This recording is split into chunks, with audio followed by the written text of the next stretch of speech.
no matter who manufactures the sari is a sustainable product. You can buy it at the age of 16, wear it up to the age of 60, and pass Absolutely. it down to your 16-year-old granddaughter yet, and it will still continue. What can be more sustainable than that? We kind of bent all the rules of retail. Our store was on the first floor, not on the ground floor. Yeah. We never advertised. We have no advertisement, no hoarding till date. And we never had any marketing till we had an online website coming up. But we stuck to everything which was ethnic, locally crafted Indian textiles. That was our core, and we really were fascinated by that, and we really wanted to only promote that. And we ensured that through this journey, we made sure that we kind of kept all the products contextually right at that point of time, and that really brought in a lot of clientele. Also, the trust as well as the exceptional customer service. Indian customers are still very rooted to their traditions, right? So they really like to do things in the traditional cultural way. Even youngsters, they may not be wearing saris on a daily basis, but when it comes to festivals and functions, they like to dress up that way.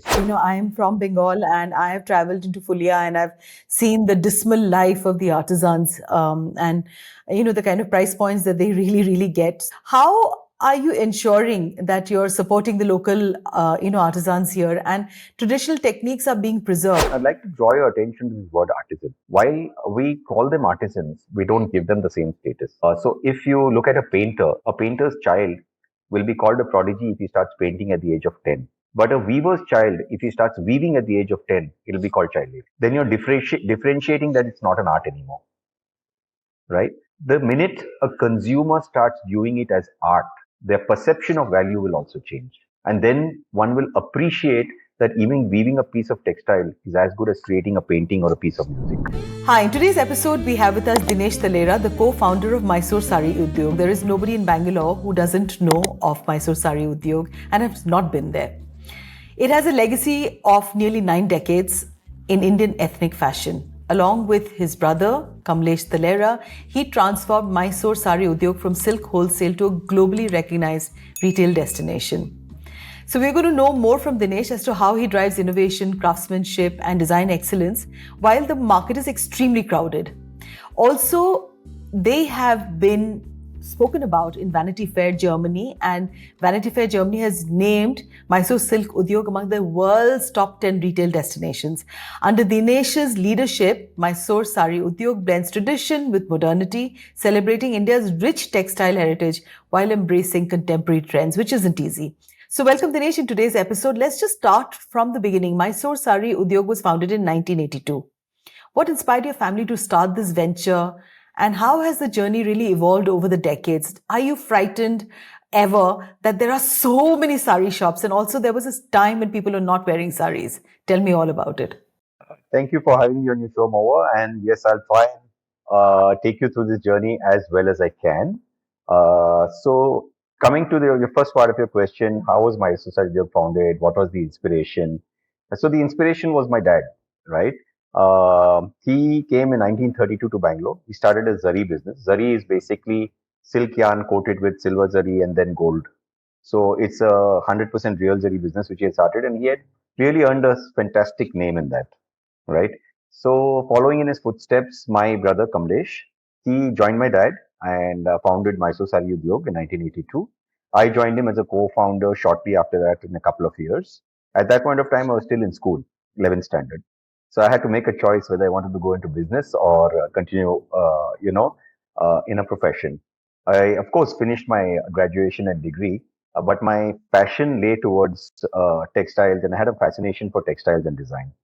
And together, myself and Kamlesh started this journey in which in our initial days, we were only wholesaling from a 10 by 10 retail store. Wow. This was located out of Juma Masjid Road. Then the 10 by 10 store got converted into an attic and a 10 by 10 store. And then we decided to actually start retail as well. And we started retailing at wholesale prices. It was just amongst friends and family initially, and then slowly it took off, and then lots of people started coming to the store, right? And it wasn't long before we had celebrities coming to the store, and we also started design intervention at a very early stage. What we realized is that since we have the entire supply chain in our hands, being wholesalers, we knew exactly where to procure from, how to make design intervention, how to make changes, how to actually deliver a quality product to a customer at a really good cost, in a very honest way. And that actually served us in good stead for a long time.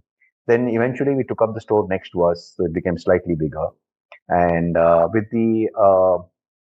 we then started offering many more products like, dupattas, fabrics, and we became very popular in fabrics also. There was nobody in India who would keep as much range of natural textiles like in pure silks, pure cottons, blends of pure silks, dupions, brocades, and that's something which we actually had a really huge forte in. Then we graduated from the store in Juma Masjid Road to a better location on Commercial Street, uh, and we kind of bent all the rules of retail. Our store was on the first floor, not on the ground floor. Yeah. We never advertised. We have no advertisement, no hoarding till date, and we never had any marketing till we had an online website coming up. So at the new store, it was a larger location, about 3,000 square feet, two levels. One level was saris, the other level was completely fabrics.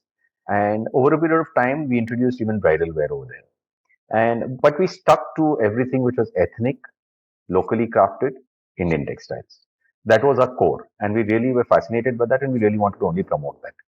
And we ensured that through this journey, we made sure that we kind of kept all the products contextually right at that point of time, and that really brought in a lot of clientele, also the trust as well as the exceptional customer service. So just to give you an example, that store which I'm talking of, 3,300 square feet, I happened to visit a customer, not knowing that it's a customer of mine, just to because I'm doing up my house to go and see some interior work. And she told me, Dinesh, I met you 25 years back in your store. And what happened was I had purchased something from another store and I left my bag outside. And I went into your store, finished the purchase, and I came back out and the bag was missing. And I came back and complained. And you told me, do you have the voucher of the store you bought this from? She said, yes. She showed me the voucher and she said, you paid me the money back. And she said, that is what made me a customer from then till now. And I've promoted so many other people to come to you. So when we say exceptional customer service, it means going out of your way, out of your comfort zone, way beyond. So it's also Right? integrity, you know. Absolutely. Absolutely. Yes, it is about Absolutely. integrity here, Dinesh, because it requires integrity actually to build a business that I think it's now that a whole lot of business leaders and coaches are talking about, that there is no path to quick success unless you carry forth a certain vision that people can look up to you. Now, you know what everybody is talking about, preserving traditional weaving, right? Mysore Saree Udyog has been doing that for very long, yes. But how do you balance heritage with modern fashion trends, and how do you work along with the weavers in getting this whole thing together, Dinesh? Okay, so multiple things actually. The influences, I must say, thankfully, are coming from multiple directions to preserve Indian textiles. And to give you an idea of what the bandwidth of influences are, which actually are helping in preserving Indian textiles, is the fact that deep inside, I think Indian customers are still very rooted to their traditions, right? So they really like to do things in the traditional cultural way. Even youngsters, uh, they may not be wearing saris on a daily basis, but when it comes to festivals and functions, they like to dress up that way. And one of the things which has really helped is the image of Indian textiles, even internationally. So if you see Bollywood movies and all the other regional cinema has really done a great job in promoting ethnic wear and the Indian culture and tradition.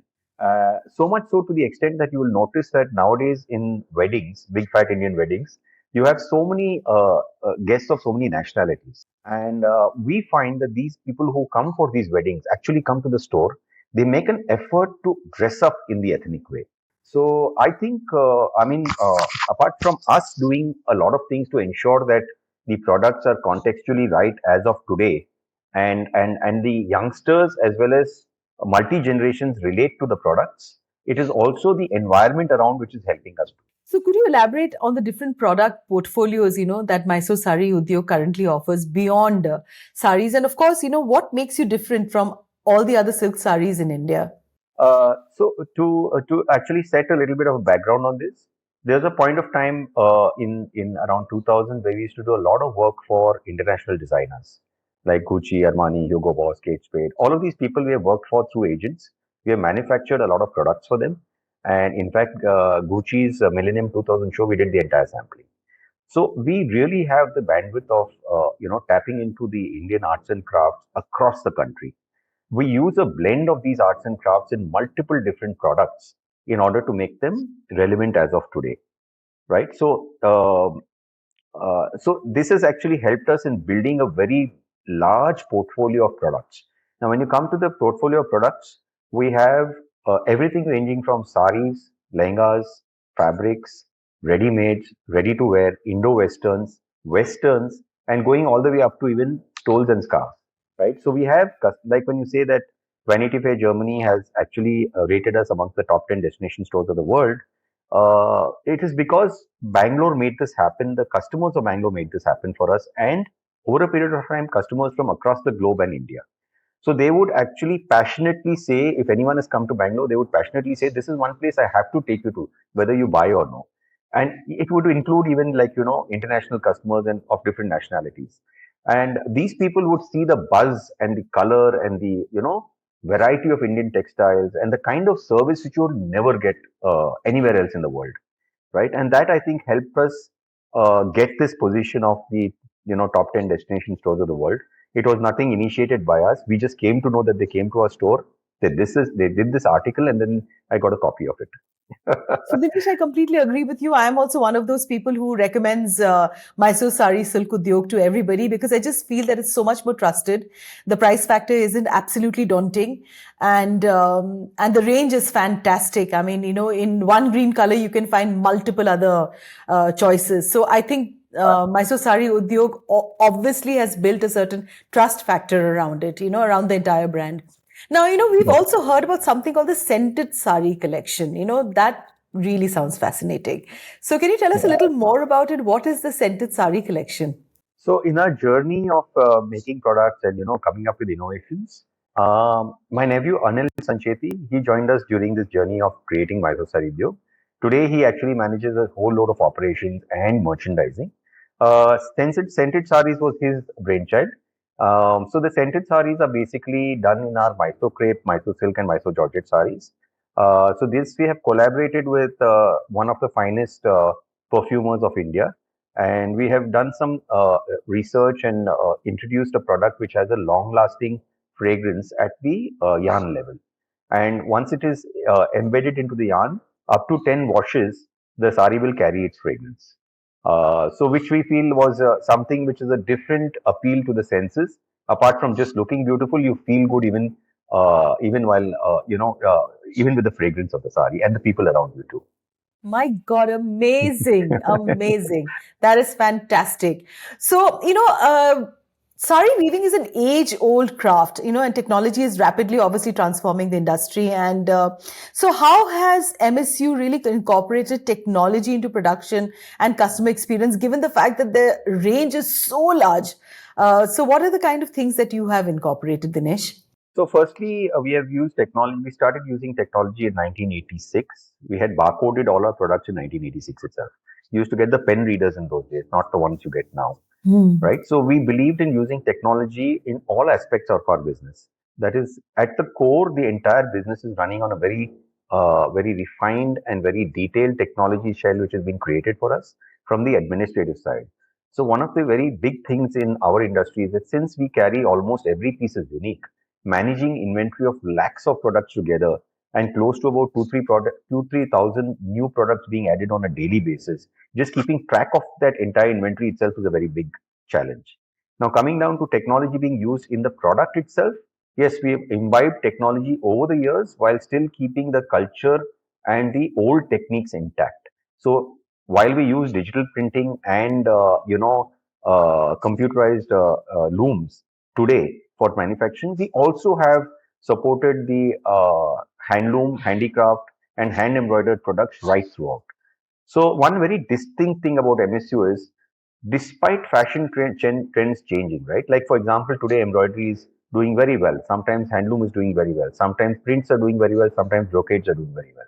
So we have never ever, from the last 35, 40 years, ever stopped manufacturing any product because we believe in keeping every craft alive. It's just that when seasons change, the volumes may change, but we'll never stop manufacturing anything. How amazing, Dinesh. Dinesh, you know what? Everybody's talking about sustainability right now, right? Which is a major conversation globally. And honestly, we really, all of us, need to start worrying about it, considering how in Bangalore, you and me have seen the weather pattern changes all around us. So, what are the steps that MSU is taking to make traditional saris more eco-friendly, given that fashion and clothing isn't really, it's part of mass consumption?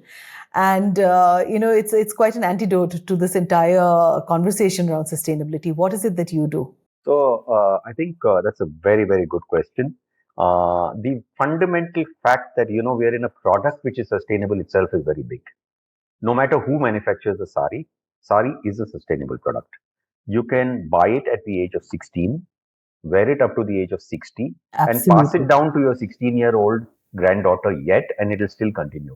What can be more sustainable than I agree. I that? agree. It really So, is about passing it on. Yeah. yeah. So any other garment which you have bought at 16 probably may not fit you, may not be in trend, you may not want to wear it after maybe even just 2, 3 years. But a sari is one thing which can sustain all of this, and you can make it relevant by just changing the blouse, I making agree. something pretty on the blouse, adding some tassels, making sprinkling of stones on the sari. The sari is the most sustainable product. And being in that product itself is sustainable. Of course, there are many other sustainable practices which we do employ. If we actually strictly go by the only traditional way of doing any craft or art, right? Most of it is already sustainable. Handlooms uses no power; it's all hand, right? Yes. Then there was a point of time when even the yarn was made by hand. And there was a point of time when every dye was natural dye. There was a point of time when every zari was natural zari. Now, with the new technologies, we try to be conscious about using less of something which is harming the environment in terms of like plastic or chemical dyes and things like that, or the effluents should be treated better. Anyway, it's nice that the government is also taking a lot of initiative to ensure that factories are compliant. So yeah, So my we heart really, really bleeds, when I look at artisans because, I am from Bengal and I have traveled into Fulia and I've seen the dismal life of the artisans and, the kind of price points that they really, really get. So how are you ensuring that you're supporting the local, artisans here and traditional techniques are being preserved, given the fact that handloom weaving is an art that is slowly diminishing due to industrialization, right? And also the price point, most people don't understand the kind of labor that goes into doing one sari itself, and they dismiss it, and India is a very price conscious market, right? So how do you ensure that you keep all of these factors in while you bring forth Yeah, so the this is a very saris? close subject to my heart, right? And yes, making sure that the artisans get best value for what they're doing is very important. I'd like to draw your attention to this word artisan. While we call them artisans, we don't give them the same status.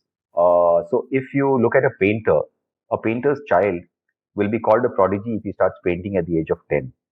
But a weaver's child, if he starts weaving at the age of 10, it'll be called child labor. Then you're differentiating that it's not an art anymore, right? The minute a consumer starts viewing it as art, their perception of value will also change. And then one will appreciate that even weaving a piece of textile is as good as creating a painting or a piece of music. And then you will be willing to pay more for it.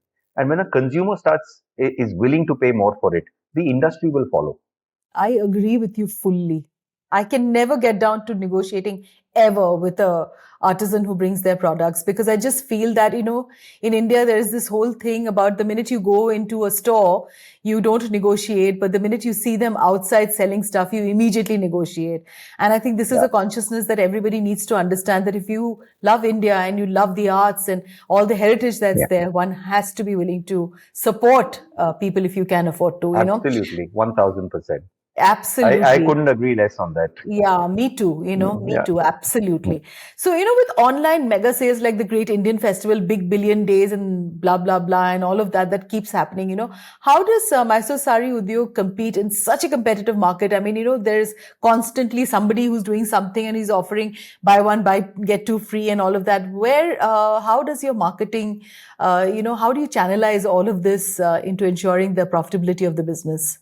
So ultimately, as a consumer, do you think any of these brands are paying from their pocket? It's, I mean, the Big Billion Days, I mean, anybody can put up a discount by hiking up the price and then reducing it or giving a substandard product. So we have remained true to our word right from the day we started retail. We made sure that we have a fixed price policy right from the beginning. Initially, it was very difficult in a competitive market. Customers would actually leave a 1 lakh bill for just 200 rupees not paid on top of it. They would come back and pick up the product. But eventually, customers started realizing and trusting that this store gives a very, very genuine price. And that genuine price, we believe, Absolutely. yeah, and the genuine price, we believe the consumer should get no matter which season, Diwali season, Ramzan season, festive season, none of this matters. You should get the right price for a product when you need it, right? Agree. So that's what is critical to us. In fact, we advertise a policy in our store which says that uh, price match guarantee. Price match guarantee means if you get the same product anywhere else, we will pay you the difference, twice the difference, and take the product back. Wow. Wow, Dinesh. Yeah. Again, So integrity is what I see, yeah. when you say So this. yeah. Fantastic. So what we believe is, all these discounts and all that is all very, very superficial, right? You need to get the right price every single time you buy with us. So, let's just talk a little bit about family run businesses. They often really, really struggle to survive beyond second and third generation because a whole lot of people in the family don't want to continue. So, what has been really the mantra for MSU's longevity and success? How were you inspired, and do you think your next generation is also going to take this ahead? All right, that's a great topic to discuss because it's not only our business, a lot of family businesses go through this. Absolutely. Yeah. And we realized it early, my brother and myself, and also my nephew Anil. So we had started professionalizing the business about 6, 7 years back. Okay. And most of the positions are now managed by professionals. Not that it wasn't managed by professionals even many years back, but even all the key corporate functions are now being managed by professionals. So we have taken a very active decision at a family level to ensure that we segregate ownership from management. So management has to be merit based. It has to be suitable for the position that needs that kind of focus and execution of work. So even if a family member is working there, he will be working as a professional, right? And the board is where you, of course, you have the owners, where you have the strategy, and also to ensure that the board is democratic. We have partnered with a company called Valmo, and they are our consultant partners. They also occupy a seat on the board to ensure that you have independent outside members from outside the family in order to ensure that even the board functions very democratically. How fantastic. That's the only way to grow, I think, and also Yeah, to sustain growth. So, yeah. what are the exciting projects that you really have in the near future, and what is it that we can expect from Mysore Sari Udyog? So recently, just about a year and a half back, year and 3 months back, we started Hyderabad store. Oh, Uh, wow. yeah, so this was a decision of the fresh board, which consisted of the older and the next generation, and of course outside independent members to start expanding Mysore Saree Udyog and to Okay. spread this, business and this format in other cities of India. Which see, because eventually, if you have volumes, you can sustain the art much more, right? And you can also spread the art much more throughout the country.